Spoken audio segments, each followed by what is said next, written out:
मेरे एक कन्या है, मैं विधि विधान से कन्यादान करना चाहता हूं।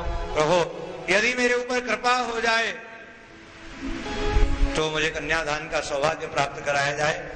सैनिकों के साथ, सुरक्षा के साथ रुक्मणी जी को पधरा दिया कुंडनपुर में। कुलगुरु श्री गर्गाचार्य जी महाराज ने विवाह की तिथि निकाली। श्री द्वारकाधीश इष्ट मित्र परकर सहित दाऊ दादा के वसुदेव जी के सहित बारात लेकर के कुंडनपुर में पधारे। आज धोती के ऊपर अचकन धारण कर रखी है, सेहरा धारण कर रखा है, दिव्य श्रृंगार धारण करके भगवान जब दूल्हे वेश में निकले तो कुंडनपुर की देवियों में होड़ मच गई। चलो री चलो। कहाँ चल रही हो? चलो री आज दूल्ह देखन जाए, चलो री आज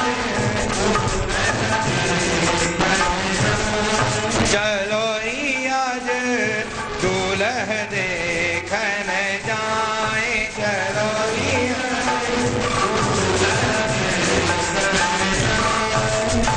मदन मोहन घोड़ी चढ़ निकसे, मदन मोहन घोड़ी चढ़ निकसे, या छवि पे बल जाए, चलो री आज या छवि चलो री आज दूल्ह देखन जाए, चलो री आज शीश से हेरो पीत दुमालो, शीश से मरबट पे बल जाए, मरबट पे चलो री आज दूल्ह देखन जाए, चलो री आज भगवान बारात लेकर के पहुंचे।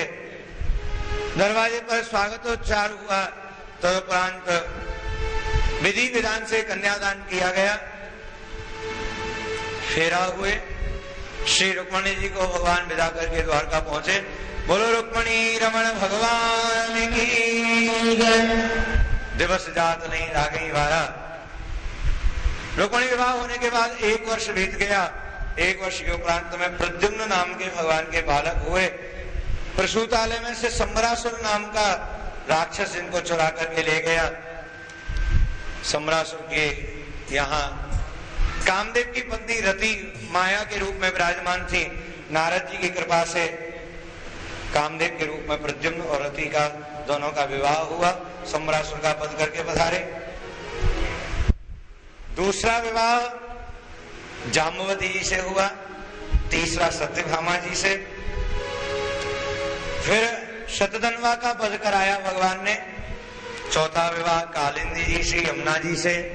5वां मित्रविंदा जी से। 6ठा विवाह सत्या जी से। 7वां विवाह भद्रा जी से। 8वां विवाह लक्ष्मणा जी से। 16,100 को भौमासुर का वध करके भगवान पधारे। स्वर्ग से कल्प वृक्ष ला करके, पारिजात वृक्ष ला करके अपनी पत्नियों को आनंदित कराया। श्री कृष्ण रुक्मणी का संवाद, परिहास हुआ आपस में। प्रद्युम्न के पुत्र हैं अनिरुद्ध। बाणासुर नाम का राजा शंकर जी का भक्त था। वरदान में शंकर भगवान को ही द्वारपाल के रूप में नियुक्त कर लिया। बाणासुर की कन्या उषा सपने में अनिरुद्ध जी के दर्शन करके अपनी सहेली चित्रलेखा की सहायता से अनिरुद्ध जी को अपने यहाँ पधरा लाई। राजा को मालूम पड़ा, अनिरुद्ध जी को कारागार में डाल दिया गया। नारद जी की प्रेरणा से भगवान पधारे। कृष्ण और शंकर का युद्ध हुआ। भगवान ने बुद्धि फेर दी। वरदान में प्राप्त 2000 भुजाओं से जब बाणासुर युद्ध करने के लिए आया, भगवान ने सुदर्शन चक्र से उसको अभय दान दे करके 2 भुजा प्रकट करके उषा के साथ अनिरुद्ध जी का विवाह करा करके लाए। बोलो कृष्ण कन्हैया लाल की। भगवान के बच्चों की गेंद खेलते हुए कुआं में गिर गई। गेंद निकालने के बहाने पधारे। और चरणों का स्पर्श प्राप्त करा के नृग नाम के राजा का उद्धार कर दिया। दाऊ दादा को ब्रज की याद आई, ब्रज में पधारे, वासंतिक रास किया, श्री यमुना जी का कर्षण किया। पौंड्रक नाम का राजा घोर नास्तिक कहता था मैं भगवान हूं और कोई भगवान नहीं है। नारद जी की प्रेरणा से द्वारका आकर के भगवान को अपशब्द कहने लगा। भगवान ने सुदर्शन चक्र से उसका भी कल्याण कर दिया। बोलो कृष्ण कन्हैया लाल की। द्विविध नाम का बानर कृष्ण पत्नियों को सताता था, भगवान ने मुष्ट का प्रहार से उसका भी कल्याण कर दिया।